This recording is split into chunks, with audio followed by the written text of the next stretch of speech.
So when you come into CounterBlox, one of the first things you're going to want to do is click casual. If you don't click casual when you first come into the game, it's going to put you into the competitive match, and that's basically going to, ruin your experience. So make sure you join a casual match, and that's where you can, be able to test your weapons as a beginner. So for me, this is the map where you just simply press B. You're basically gonna get put into a TDM match, and that's going to be where you're going to be able to test your weapons. Now make sure you do this, guys, because if you don't, like I said, you're going to get thrust into a competitive match. So as a beginner of this game, you probably don't understand the maps, you don't understand the layouts, you don't understand which guns deal the most damage and which guns are the best for headshots. So make sure when you first get into a game, do that. And if you haven't done that, press N and then click casual, and that'll put you into a casual match of TDM, and this should teleport you to a new server. So make sure you do that when you're first into the game. And I find that this game mode is, definitely one of the, most useful ones, because you get to not only learn the maps, but you get to see where the bomb sites are as well, and you get to, do a lot better there. So if you want to test out any weapon in this game mode, of course, when you're spawning in after you die, you can't do it like mid-game. Just press the U button, and then you'll be able to change your class into whatever it is that you want to do. If there are, wearables, not wearables, but throwables or anything like that, that is something that you can do. Now, another quick tip as a beginner, some people run around with their knife, and you might be thinking they're doing this just for cosmetics. Running with your knife gives you a small movement speed buff. So that is why people do it, because if they're trying to rush to an objective, they get a very, very small movement speed buff. So there is that reason why. So just thought I should, tell you guys that. And you can see I picked up 2 kills there. And yeah, for beginners, I think this is, by far one of the best game modes. You get to know where everything is. You get to see, all your enemies a lot easier. And of course, you just get to basically practice your aim. So for me, I would stay in this game mode until you can get the gist of, your aim, the gist of the gameplay, and the gist of the throwables.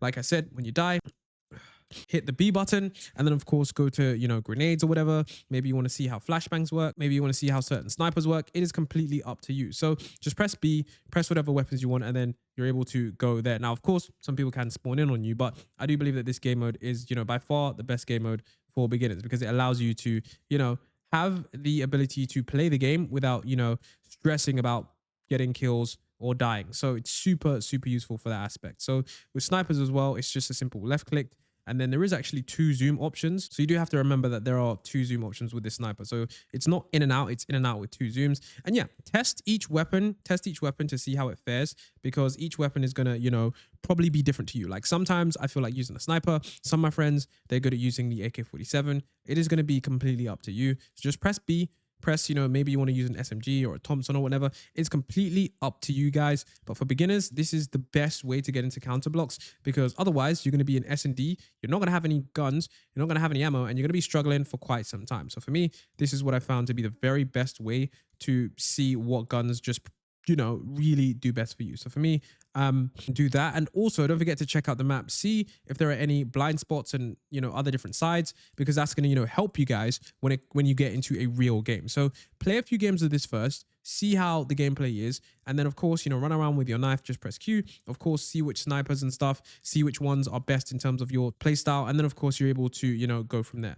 Now another fact to know as well, and this is going to be pretty prevalent in your some of your games, is that headshots are super damaged. So I don't know how some people do it, but if you can get a headshot with like an AK-47 or an M4A1, you're going to kill your opponent in 1 hit. And that is the basis of what professionals do in this game. So it's important to know that, like, if you see someone and they're not paying attention and you have the ability to headshot them, definitely aim for the head, because it deals a lot of damage. And you'll see, even as a beginner, you die frequently to people with M4A1s or people with AK-47s that just basically do 1 bullet to the head, because it is a super useful way to get kills. So if you're wondering, how am I dying so quickly, what are they using, it's likely one of the largest damage weapons. But just remember, if a weapon has large damage, usually the recoil of that weapon is usually pretty severe. So it's important to know that, you're balancing things out. Okay, so high recoil, high damage. But of course, if you want low recoil, you're going to have probably low damage as well. Now, another thing to know in this game, another quick tip for beginners, is that sometimes walls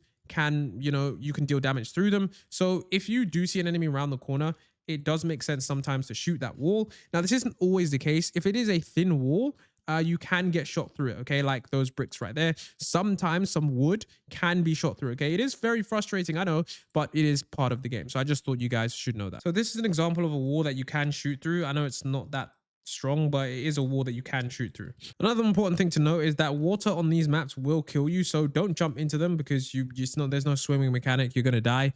Just thought I'd let you guys know. in case you were thinking of a new way of transporting yourself. Nope, the water doesn't save you. You just die. Now, if you do want the easiest weapon to use, and just because it's easy to use, it doesn't mean that it is necessarily the best weapon.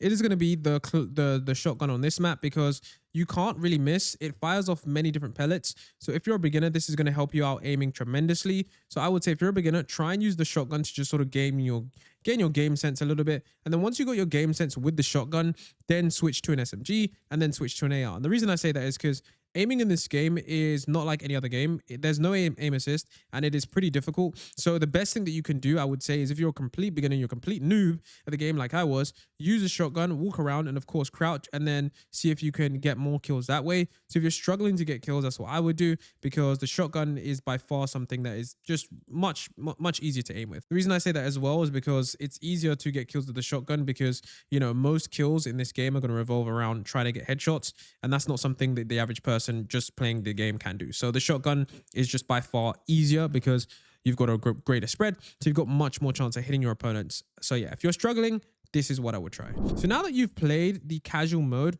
what I'm going to show you guys is how to get to the unranked competitive. And that's basically where you'll be playing the standard game mode, which is basically search and destroy, where you'll have 1 life per round. You'll have a currency to be able to buy different guns. And of course, that currency runs out each round. So now let's get into that part of the tutorial. So welcome to this CounterBlox tutorial. I'm going to show you guys how to play this game as a complete beginner. So you want to click join match, either join the counter terrorist or terrorist. Of course, it will say this team is uneven, so join the other team. Now, once you're in a game, of course, just press the B button and you'll be able to pick a weapon of your choice. Considering you've just spawned in, you probably won't have enough to pick up anything rather than a simple Glock 18 or anything like that. So it doesn't really make sense to buy anything. So just back out of that and try and find your teammates, because they're going to be the ones that are going to be able to take the damage. Now, the reason you want to find your teammates is because oftentimes what will happen is they will drop weapons. And so it can be super useful to pick those up. But of course, you can see I died right there because I wasn't able to pick up any weapons. And this guy's probably a real professional. So on your second round, what you want to do is you want to click once again the B button, and then of course you want to go for whatever you want. Now, usually I would say go to rifles, then of course probably go for the AK-47. This is by far one of just the best weapon in the game. Like there's no doubt about it. Now, once again, always make sure you're behind your teammates if you are a complete beginner, because this is going to help you out in terms of seeing where the enemy gunfire is coming from. So for here, you can see this gun battle. I can see that someone is over there, but of course make sure that you don't fire too much, because if you do fire so much, of course you can see the bloom is going to just, you know, go crazy to the point where you're not going to be able to get any stuff. Now, if you want to be able to pick up guns, you can just press E, and then you're able to pick up whatever gun you do want. But it's important to note that if you do pick up a gun, just remember that you don't have experience with that said gun. So it's important to know that, like, you will have to ensure what you're picking up is probably the same as yours, because if you don't, you're going to struggle with that specific weapon. So you see right there, I picked up a sniper, and I didn't really do that well because I didn't really know how to use that sniper. So every weapon is going to depend on your different play style. Assault rifles are for long ranges of sight, just general gunplay, but normally long ranges. So you don't want to be running around the map with an AR. You kind of want to be holding angles. So what I mean by that is like this. And another tip as well, while you're using the AR or any gun, is you want to be basically holding crouch button.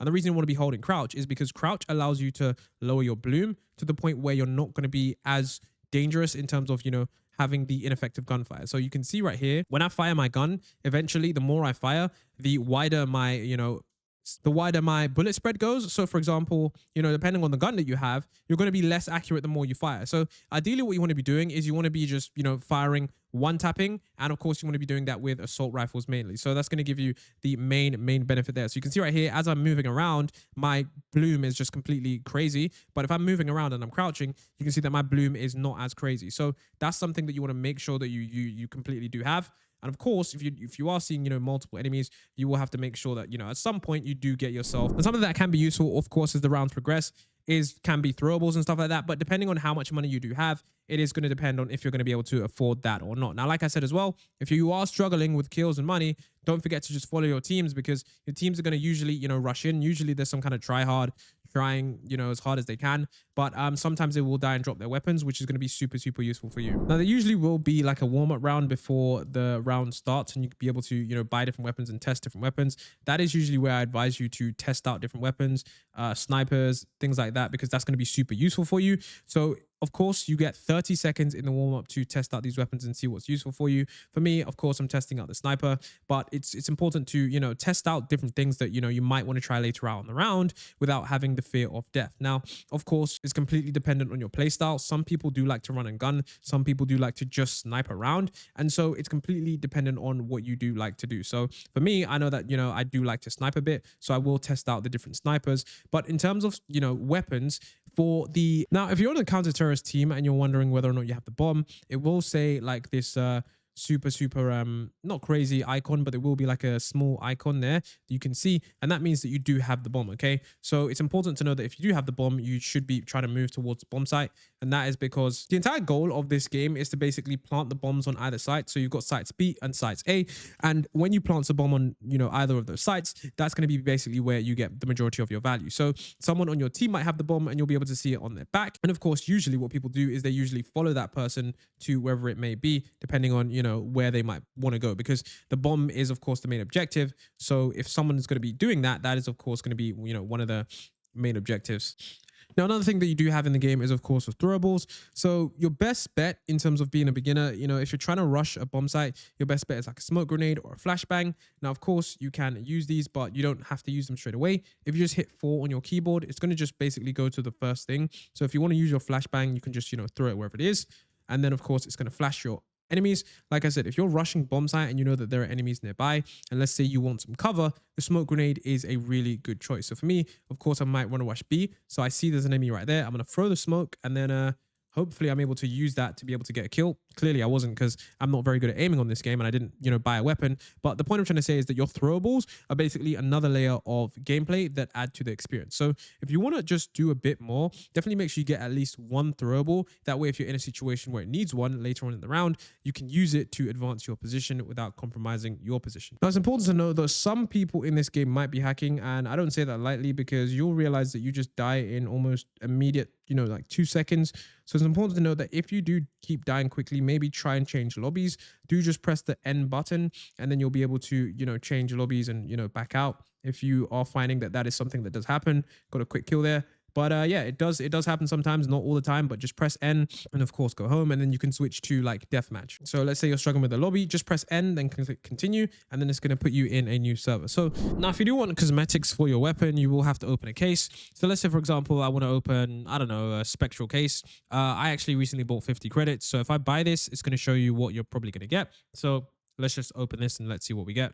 And you can see I got a, cosmetic for my AWP, which is really cool. So if you want to be opening cases, you can basically see which different case gives you what different items. So of course, the more expensive the case or the different cases, they're going to have different rarity items. So you can see here, this one has the MP7, the Mag7, the AWP. It has like a legendary one. If you want certain ones for specific guns, you open those specific cases. So click whichever specific case you do want, and then look at which camo it is that you do want. Of course, you will have to buy these with Roblox. There's no way to earn them in game. So it is a thing that you're going to have to buy with the Robux. Now, when it comes to equipping the cosmetic that you recently just purchased, go to your inventory, then go to the rifle. So for me, it's not this weapon, it's the AWP. And then here, and I can just equip to both. So for both of my classes, I will have this now when I join into a game. So if I now join into a match and I go to terrorist, you'll see that if I press B and I go to my AWP, you'll see that I actually have the camo there. So it's completely up to you what kind of a chest you do open, but remember that it is not free and you will have to pay to unlock that.